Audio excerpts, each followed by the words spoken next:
maka tasbih ada di badannya. Malaikat Allah Ta'ala yang di langit semuanya memintakan kepada Allah supaya dosa-dosa orang itu dihapuskan. Jadi kira-kira anak-anakku semua jangan ada nang kada bisitas tasbih. Jangan tasbih nang di dada itu aja 2 biji. Lawan nang di patangahan tasbihnya sebiji. Ada kalau di patangahan sebiji nang mencingil kah? Ndang kah? Jadi ikam bisa tasbih berapa? Hah? 3 bujur sudah 100. Kalau abah bisa tasbih 2. Nah, terbanyak ikam bisa. Marilah tasbih sama-sama kita praktek supaya mencelang. Andai kata tasbih itu nang 33 kah, nang 100 kah lawan kepalanya ada di badan kita, senantiasa malaikat mintakan ampun kepada Allah Subhanahu wa Ta'ala atas dosa-dosa kita. Walaupun kada diketek lawan tangan, asal ada di kantong. Ini barataan membawa jauh tasbih. Sepalik. Lain nang 3 tadi lain.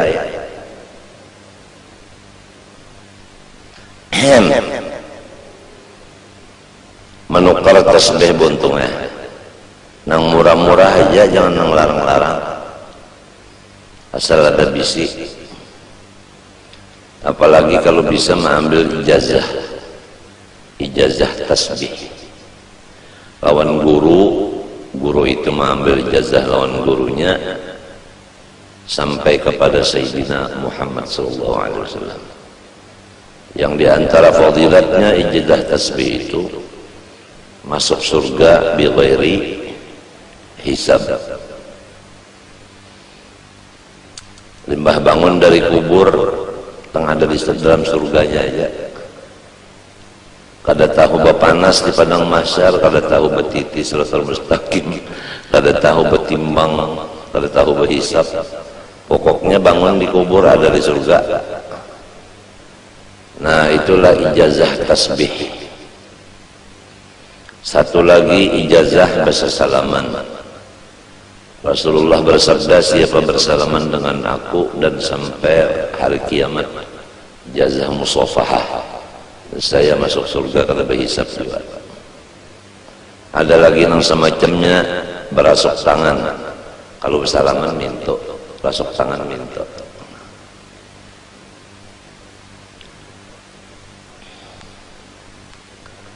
Ada lagi itu libasul khirqah.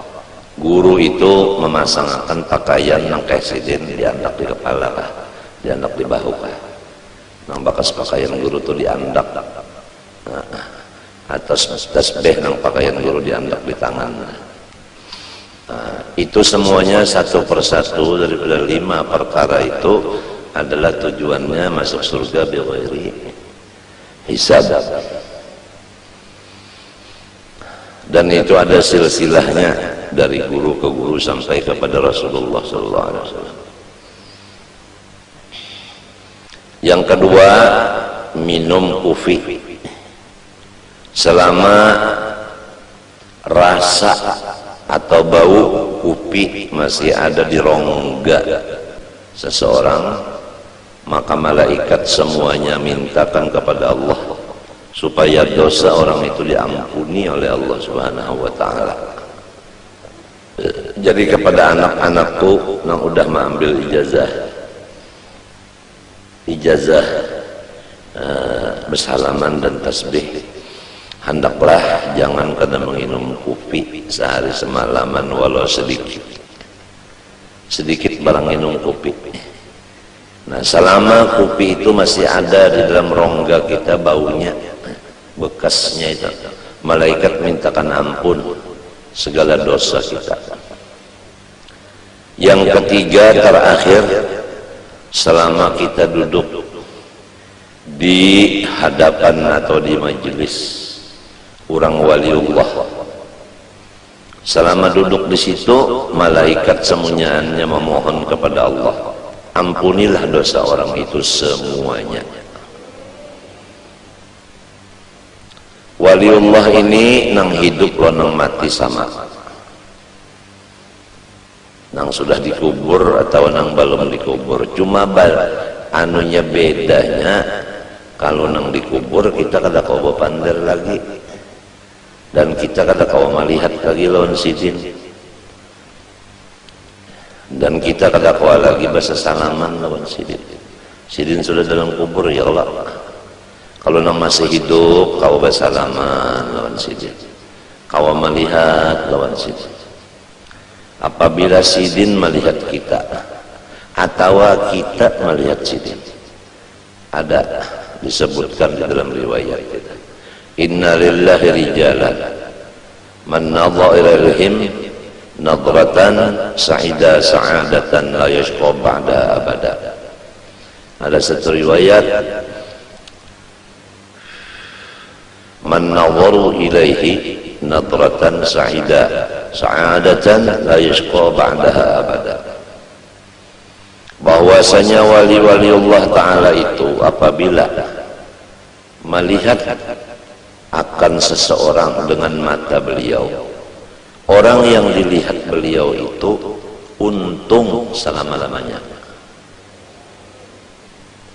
atau beliau pada melihati tapi kita nang melihat non beliau, nang ada cengang ya kita lan sidin minten, maka si kita ini ditulis untung dunia akhirat. Lamun sidin melihat lawan kita, kita melihat lawan sidin, luar biasa. Nah, inilah hidup kita siang malam ini. Pertama, menuntut ilmu nang mengakibatkan kita ini sehari demi sehari bertambah untung. Jangan sehari-sehari bertambah rugi. Menggunakan mata, menggunakan muntung, menggunakan awak duduk di majelis waliullah, mata memandang waliullah, tangan bersalaman lawan waliullah, di awak ada tasbih.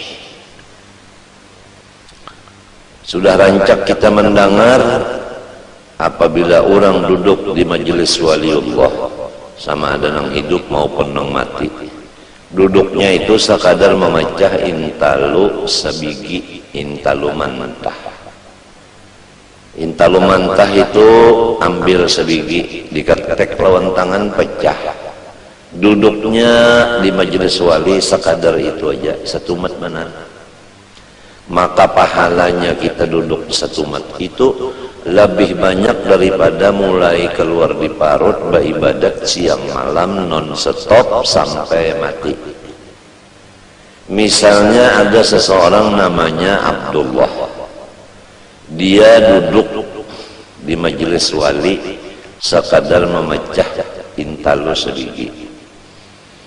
Ada seseorang namanya Abdurrahman, mulai keluar di parut Uma langsung beribadat siang dan malam, umurnya 100. Kada sing ampihan beribadat 100 tahun mati. Maka Abdullah itulah yang paling sugih pahala daripada Abdurrahman tadi. Nah, itulah artinya cara orang mencari keuntungan hidup, ma'andak akan burit duduk di majelis waliullah, sekadar memecah intalu sabigi. Kalau duduknya seperempat jam memecah intalu berapa biji? Coba bayangkan, kali akan aja untung benar. Cuma kalau orang munafik duduk di majelis wali itu sama dengan burung duduk di dalam sangkar. Dia berpikir hendak keluar daripada sangkar itu. rasa kada nyaman di dalam sangkar, dia lengah daripada Allah, dia duduk bukan di majelis wali, dia kada bisi tasbih, dia membuang-buang waktu, mata kada melihat kepada orang soleh, telinga kada mendengar kata-kata orang soleh, tangan kada bersalaman lawan orang soleh, beelang bukan ke tempat orang soleh. Jadi salah inya juga kada menggunakan awaknya kepada yang semestinya. Jelas saja sudah. Fa inna lahu ma'isyatan dongka, diberi hidupnya itu susah, selain daripada di dunia susah. Wa nahsyuruhu yaumal qiyamati a'ma, dia bangun dari kubur ke padang mahsyar di dalam keadaan buta matanya. Kada gampangan orang buta berjalan mulai di kubur ke padang mahsyar, tahantup-hantup. Lalu berpanggil lawan Tuhan, Rabbi lima hasyartani a'ma wa qad kuntu basira. Ulun di dunia ya Allah melihat saja mata, kenapa libah bangun di kubur ini picak? Ujar Tuhan, sudah berapa pelajaran-pelajaran disampaikan guru-guru agama, tapi ikam kada mau mendengar. Ada juga yang mendengar kada maasih, kada menurut, kada memakai. Jadi walau umpat mendengar tapi kada maasih, kada menurut, sama aja lawan nang kada mendengar juga. Hidupnya susah, kena bangun di kubur menuju padang mahsyar itu picak. Wa kadzalika yauma tunsa, karena demikianlah pada hari kiamat ini engkau tidak dilayani sama sekali, dibiarkan sama sekali oleh Tuhan. Ya Allah kasihan. Jadi anak-anakku semua, taubatlah kita daripada segala kesalahan yang sudah lewat. Janganlah berjalan kecuali ke tempat orang soleh, jangan bakawan kecuali orang yang soleh, jangan melihat kecuali kepada orang soleh, jangan ziarah kecuali ke rumah orang soleh, dan jangan kada bisi tasbih, dan sehari semalaman jangan kada minum kopi walau sedikit. Di samping itu apa-apa amalan yang diberi sudah oleh Abah dipakai. Di antaranya tarekat samaniyah diamalkan saban subuh lawan saban maghrib atau mbah asar. La ilaha illallah 166 kali. Allah 66 kali. Hu 77 kali. Abah ulangi, la ilaha illallah 166 kali. Allah 66 kali. Hu 77 kali. Kemudian membaca wasiat sidin 4 kali berturut-turut. Allahumma ighfir li ummati Sayyidina Muhammad, Allahumma arham ummata Sayyidina Muhammad, Allahumma astur ummata Sayyidina Muhammad, Allahumma jbur ummata Sayyidina Muhammad. Jadi tarekat samaniyahnya itu tadi diamalkan pagi sore, doanya pun 4 berturut-turut, sekurangnya limbah sembahyang subuh aja. Kalau bisa sore pun dibaca juga. Pertama, orang yang mengamalkan 2 macam itu tadi, tarekat samaniyah dan wasiatnya. Pertama diberi ilmu ma'rifat. Yang kedua dimurahkan rezeki yang halal.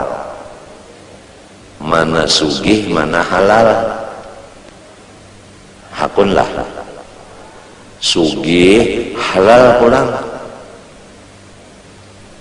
Nomor 3,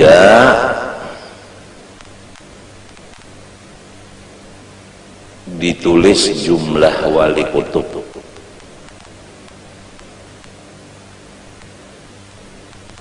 Jadi anak-anakku semuanyaan, barilah waktu limbah subuh, limbah asar atau limbah subuh, limbah maghrib, baca la ilaha illallah 166 kali, Allah 66 kali, Hu 77 kali.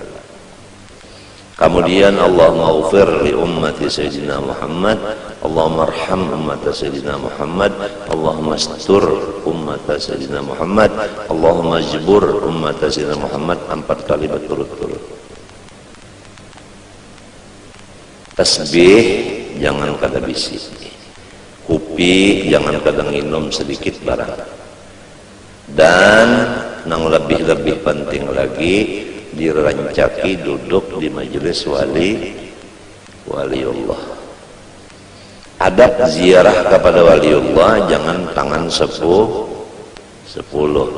Nah, itu harus ada nang dihadiahkan lawan sidin.